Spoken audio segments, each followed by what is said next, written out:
বলেছেন জানেন?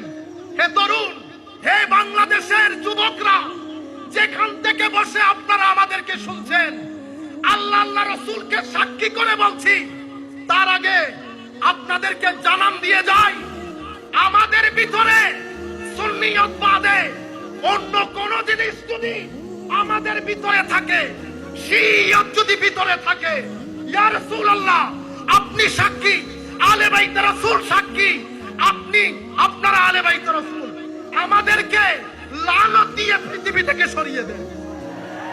যদি আমরা শিয়া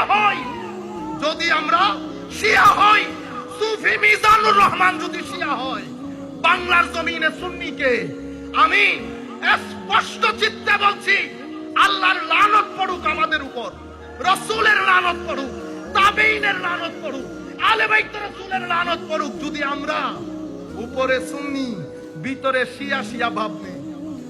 আপনারা বুঝতে পেরেছেন?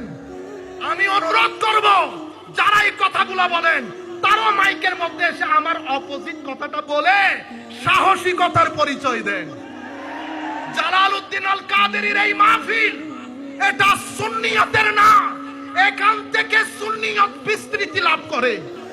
এখানে এটা মাকবারাতুল ওয়াহাবিয়া, মাকবারাতুল শিয়া, মাকবারাতুল খাওয়ারিজ। এখানে কোন খারিজি আসলে, কোন শিয়া আসলে সুন্নি না হয়ে যেতে পারবে না।